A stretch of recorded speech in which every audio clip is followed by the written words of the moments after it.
Hello, good morning. So happy to be here talking about spiritual self care. This is the theme for today, and this is another one of my big passions. And next week, I'm going to talk a little bit more about my own journey in self care. And of course, I'm going to talk about my spiritual self care journey too. But today, I'm going to talk about the general aspects of spiritual self care and why they're so important.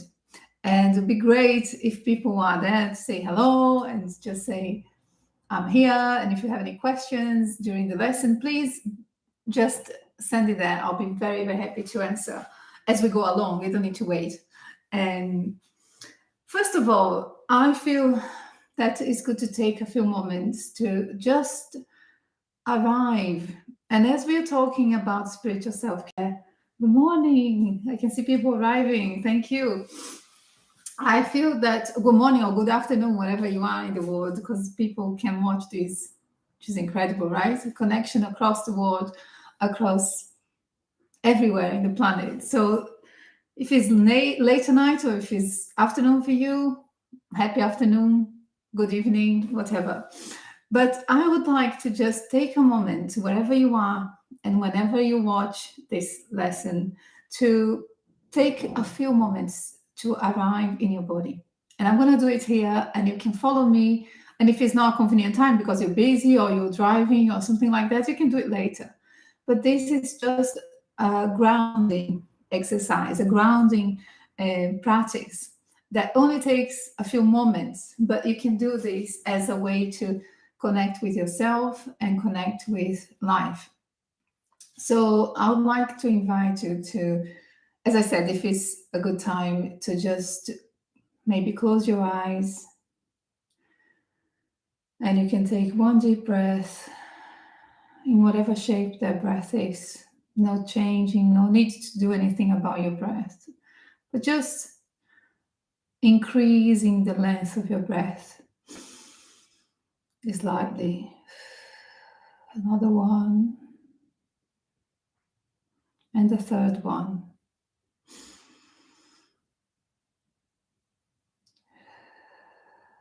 And as you breathe and you have your eyes closed, you can just take a moment to notice with your attention where you're sitting, what type of seat do you have, or if you're standing, or if you're lying down, in what shape your body is, what support do you have underneath your body.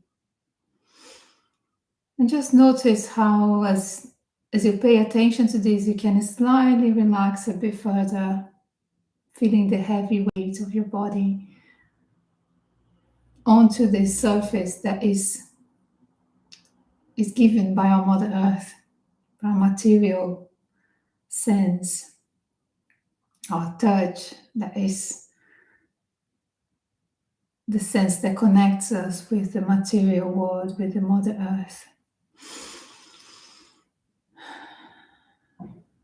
And as you notice your body and you notice what is holding your body or where your body is sitting and leaning against, you can just take a moment to think about yourself, that you're more than your body. You have this body, but you're more than this body. That you have your feelings, and you're more than your feelings. And you can take a moment to notice your emotional state right now or a few moments before you came here. Just noticing how you're feeling. Maybe more than one feeling. Maybe a confusion of feelings. Maybe no feelings. You can just notice that and say, yes, I have these feelings. I experience these feelings, and I am more than my feelings. And you can take another deep breath and feel again your body being supported by your chair or by the floor, or by your feet on the floor if you're standing. And you can relax. And you can remember to notice now your thoughts. You can take your attention to your thoughts, to your mind. And again, just noticing your mind, your thoughts. Maybe you're finding this weird. Maybe you're finding, what am I doing here? Maybe you're distracted because you're doing this as well as something else. And you have all these thoughts, and they are your thoughts, and you are more than your thoughts. And you can take a deep breath if you wish. And just connect with your environment, what's outside of you, what you can hear or what you can see if you have your eyes open. Just noticing where you are in your life, where you are right now. And there is no right, there is no wrong, there is just your experience.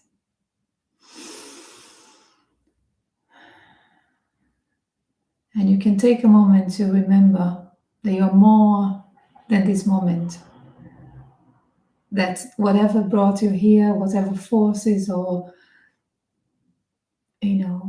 beyond the material sense that brought you here, your ancestors or your spiritual self, your soul,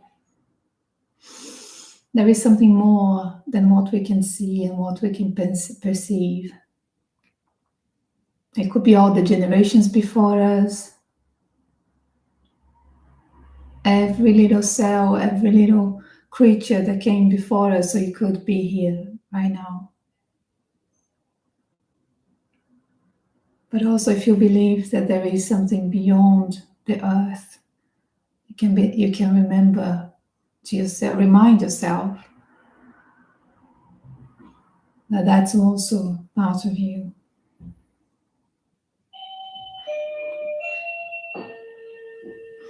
And we can just take a moment to take this in. And I don't know if you can hear the doorbell bringing us back. I'm hearing the doorbell. And you can just slowly move your attention back into some movement of your body, also opening your eyes and welcoming yourself back into more alert stage. So this is just a little moment to connect with our internal space. And our internal space is where a lot of our spiritual life happens. So anytime you have access to that, that lives inside of you.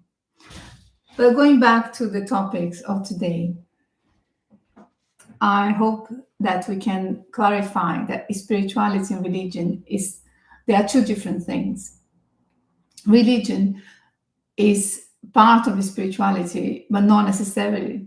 Some people are part of a religion, they go to church or they belong to a spiritual community, but they may not feel spiritually connected to that religion. Sounds a bit strange, but it can happen, and it happens. But spirituality is part of something much bigger that can take different shapes for different people. We are all very, very different and can also change over the course of our life. We can start with a spirituality that is connected to our parents' religion or to our community religion. And as we grow, as we start to learn different things, we may detach ourselves from that religion, or we may do some other sort of combination that some of that religion stays with us, but we incorporate other parts. So it's a living process. Our spirituality is a living process. It should be a living process, not something that is stuck or that's not giving you nourishment or giving you spiritual food, really. But I want to say something about religion that does connect to spirituality, which is the meaning of the word religion, which comes from the Latin religare, and it means reconnect. So the purpose of religion is to reconnect us and with the Creator in some religions, and with the sacred from all sort of religions, right? Some sort of sacred dimension of life. But the interesting thing about spirituality and spiritual self care is that we can find that connection in many, many shapes and forms, in many experiences, in many practices. So it doesn't need to be connected to the religion. And a lot of religions are not fulfilling people's needs, and people are searching for something different. I have good news if people are struggling to fit into a particular religion or have a more formal spiritual practice. The good news are that you can develop your own style, your own spiritual practice, your own spiritual belief, and that's okay. That's okay. You can find your own combination of beliefs and combination of practices that work for you, that nourish you and make you feel inspired. So I just wanted to make this separation between religion and spirituality. And spirituality is much bigger than religion, but we can cover that too. So religion is part of spirituality. So some of the other connections that are part of spiritual self-care. Some people find the connection with the sacred, with this dimension that is beyond the material sense through the contact with nature or with art, which is something that transcends our our five senses or our rational mind. So people can go for all sorts of contact with nature that can give that sense of expansive perception. It can give a sense of belonging to this massive web of life that is much bigger than our day-to-day tasks and responsibilities. So nature is one of those forms. Art is the same. People who are also artists, but not only artists, people who are experiencing art, who enjoy art, can be um, transcending the mundane, transcending the everyday work through the art. And we know from indigenous cultures that art is part of spirituality, and it is spirituality. Not only indigenous cultures, of course, the churches also use art to communicate a spiritual message. So art can take us to this sort of transcendent place, transcending the mundane reality. Other things that can give us that sense of connecting to others is through relationships. Some people don't have a particular desire or anything that transcends the material sense. They don't have that desire to go beyond the material sense, but they are very committed, and they are very um, they get a lot out of their relationships and their purpose in relationships. So people who are raising a family or who are caring for others, or relationships in general, being devoted to someone beyond our personal needs, putting somebody else's needs above our own, not just as an obligation, but as an act of love and devotion. That can have a spiritual dimension to it as well.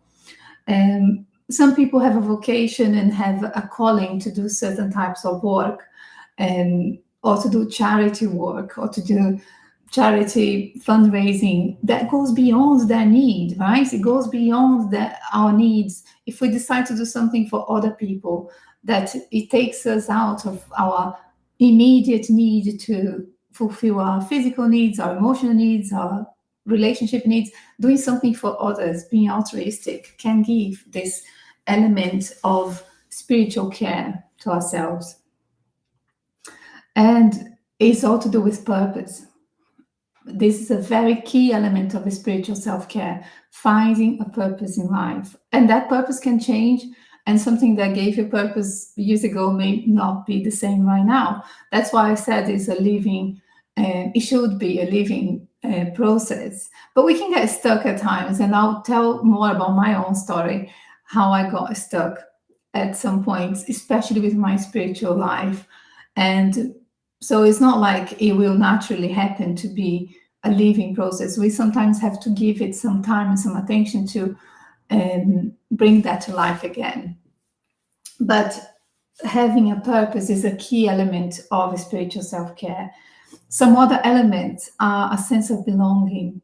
So feeling part of something something bigger than ourselves, feeling that you have an important role to play, that your part is important, that you are important, not in an egotistic sense, but that your contribution, you play a role in this web of life, in this dance of life.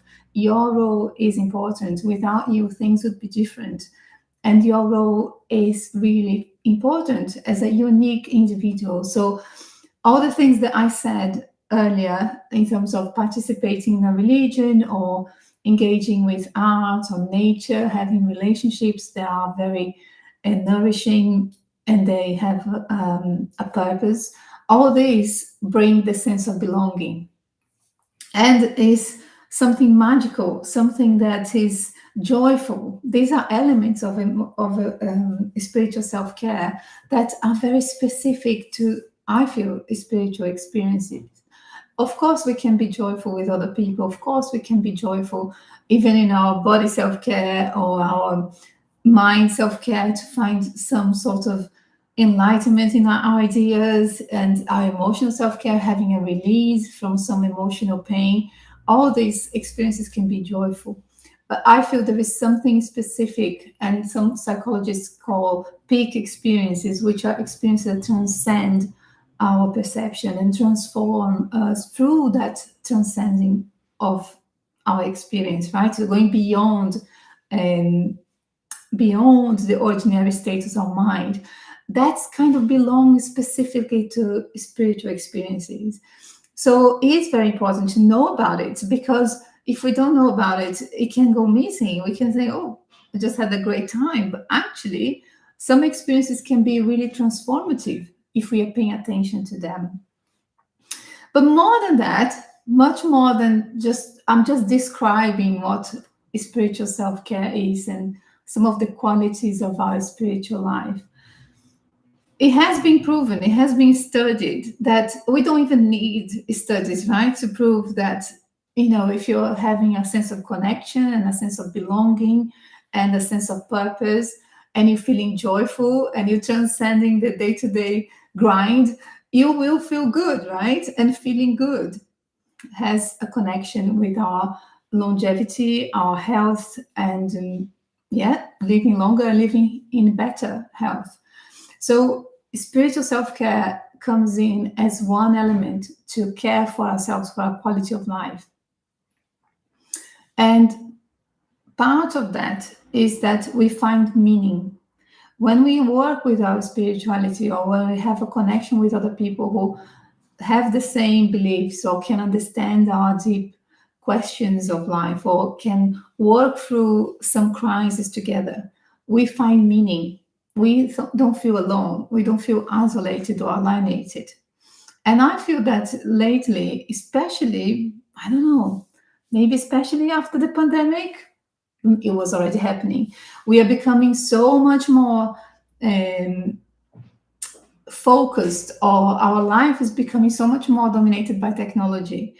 And for sometimes it's good, and that's why I'm here, because I believe this can be a good thing, but it can also be very alienating, can be very, very strange for us human beings to be interacting with machines all the time, or to not interact with another human being. That is very, very damaging for our well-being.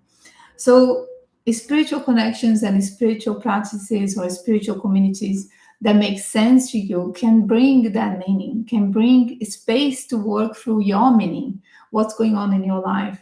What are you looking for? Even though you may not have the answers, but having that supportive environment can be really, really helpful to work some meanings, to or even find the meaning that you are part of this spiritual group, or your own spiritual journey can be really helpful. And there is also an amazing, amazing book by Dr. Franco, Viktor Frankl, and he was a prisoner in a Nazi concentration camp. And his work is all about the power of meaning, how meaning can be a lifesaver in those dire situations, those terrible situations. And his book is called Man in Search of Meaning. So if you want to know a little bit more about it, it's very good, because it talks of how some people have meaning or find a meaningful way to work through that terrible days, they were having better health condition to survive those camps, but people who were not clearly deteriorated much quicker. That's what he was noticing as a doctor. He was doing those observations himself, and he wrote a whole book about it, so it's really good. There is another very important part of spiritual self-care or a spiritual connection with others that is support in a crisis. So there are things that happen to us, to our planet, to our communities, to our best friends, to our children, to our parents, to our pets. There are tragedies and horrible, horrible experiences, traumas that are very, very painful. And without a place to work through that trauma in a supportive way, we can be traumatized. Traumas happen, but we don't need to necessarily be traumatized. Traumas can come and be worked through, and we can move on. But if we don't have the right support, we can be traumatized. And those difficult experiences can really hold us in that painful place for much longer. So, a huge part of spiritual self care is about crisis. So, in times of crisis for other people or for ourselves, the spiritual self care can come in, because if we have some resources, either internal, like we just did a little exercise connecting with that space within ourselves, or reaching out to others who can support us, hold us, that is helping us to work through the crisis. Also, there is a very, very huge, huge benefit on giving support and giving support to others in crisis or to others who need more. And this is where all charity work or, all sorts of support groups and support activities to people who need more than us can be real healing. It's healing for the people, of course, who are getting the help, but it's healing for the person who is also giving the help. And I'll explain why. As I was saying, we live in a very difficult situation, right? Things are going to happen, bad things are going to happen, bad things are going to happen to good people, and tragedies are going to happen. That's part of our life on earth. So when something terrible happens, a tragedy happens, it could be a small one or a big one, our nervous system tends to go into trauma mode. So that could be fight, flight, freeze, different ways of working through that traumatic experience, right? And when we don't take action, if we stay just in the trauma, so let's say something bad happens and I'm just feeling the pain, I'm just feeling the grief, I'm just feeling the loss, I'm just in those, not just, I am feeling those feelings, right? Just is not a good way to say, because they are important feelings and they can be huge. So I am feeling the pain, I'm feeling the loss, I'm feeling despair. And that could be with anything. If I don't do anything about it, or if I don't have anybody to support me in that, as I said, we can be stuck. So when, let's say, the tragedy or the disaster didn't happen to me, but it happened to my neighbor, I am reasonably okay. Yes, I'm feeling sad and I'm upset or I'm stressed, but I can see that person needs more than me. So I'm going to go there and reach out and take some action to help them. When we take action and we are moving out of trauma because we have a little bit more resource than the other person, that literally takes us out of trauma. It takes us into movement. And doing something and taking action is healing trauma. So it's actually helping our nervous system to rebalance itself, but it's also giving us the meaning that, yes, tragedies happen and we can still take care of each other. There is just someone out there that can take care, that can help. So, as I said, the support in crisis and tragedy are a really crucial part of spiritual self-care, both giving and receiving. So, really important. I'm going to talk a little bit more about the benefits of spiritual self-care. as I said, is this massive sense of connection to the bigger part of life, feeling that you are a worthy and important part of this web of life. So different spiritual practices, as I said in the beginning, this is not about religion. And I believe that spiritual self care is about your own journey as a spiritual being. How are you going to do your spiritual life? What are you going to use to connect with this web of life, with the meaning of life? And that could be very different for you, for me, for somebody else. We need to find our own way. And yeah, there may be common ground, but only you know what works for you. But the result is a connection with the web of life, with the bigger aspects of life.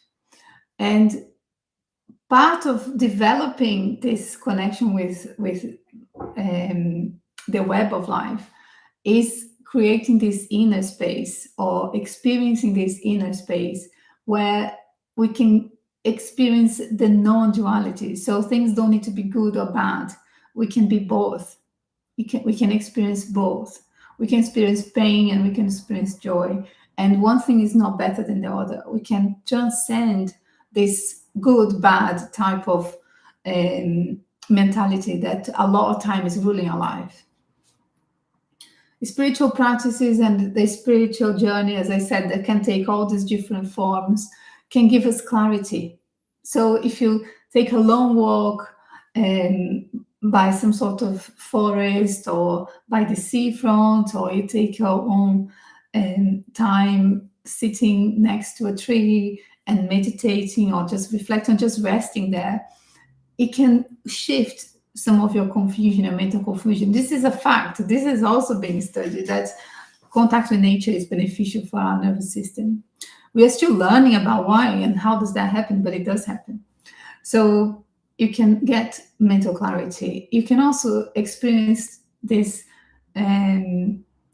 huge joy, as I was describing, that is beyond your own personal experience of ecstasy or joy. It can be a communal experiencing some sort of ritual, or joy through connecting with nature, as I said, or through art, music, festivals, different things that can bring that overflowing of joy. This really happens through spiritual practices. You can learn to have more space in your mind, more space in your heart, more space to work through the day-to-day issues without getting so stuck in them. That comes through spiritual self-care and more presence. So people who are meditators or who have devotion to their spiritual practices they tell that they have more presence, that they appreciate the small things, the small little flower that they saw on the way, or the little bird, and all appreciation of beauty is also part of developing spiritual self-care. Awakening the senses. So people describe being more sensitive to visuals and sense and all the different senses, right? Because trauma disconnects us from the senses or turns down our ability to feel things, because in the past it was difficult to feel things, right? If things are difficult around us, our nervous system starts to shut down certain sensitivities, but spiritual practice can awaken them again. Also, it can give us a sense of perspective.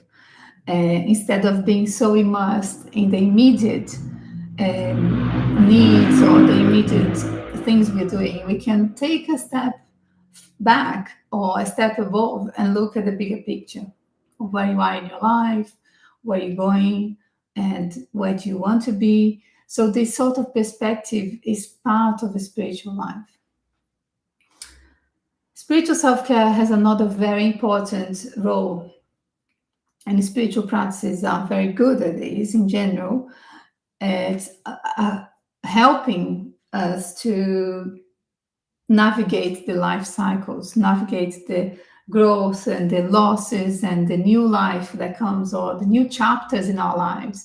So the rituals, weddings and funerals and naming ceremonies these rituals are very helpful to mark those important points in our lives and to know that things are happening in a cycle.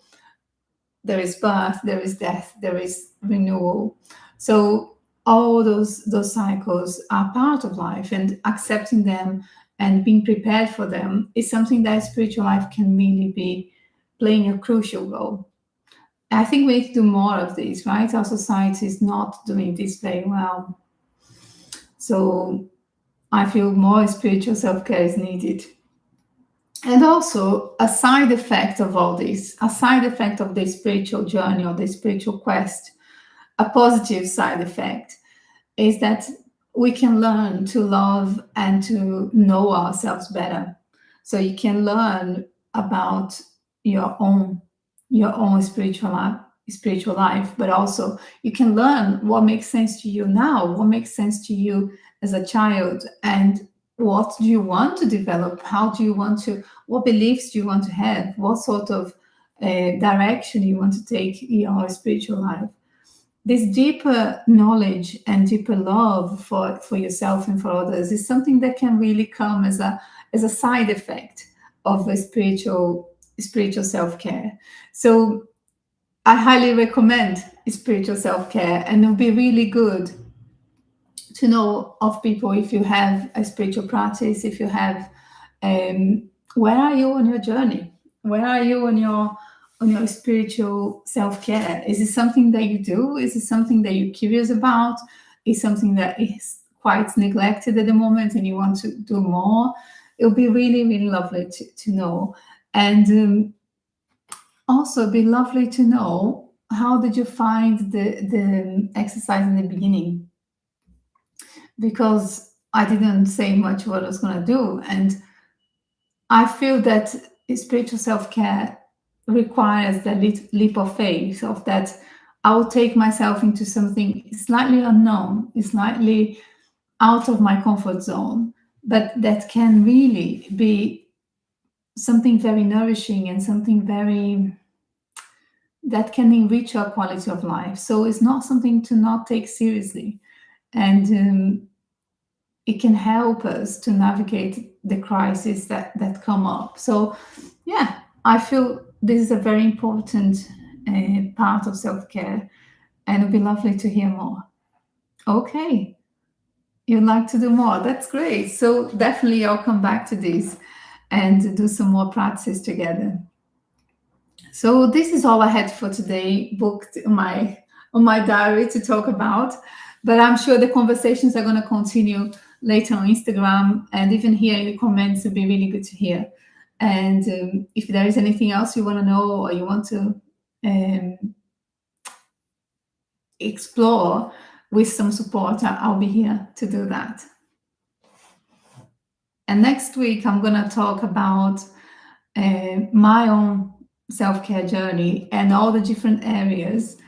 And I'll share my story, and I'll share some helpful ways for you to understand where you are in your self-care journey and what can you do to continue on your self-care journey and why is it so important. That's what I'm here for, to say this is so important, and it can really enhance our quality of life and improve our health and our relationships. And that's what we're doing, right? We need to keep growing and keep learning to take care of ourselves in a loving, kind way. So I'll see you next week.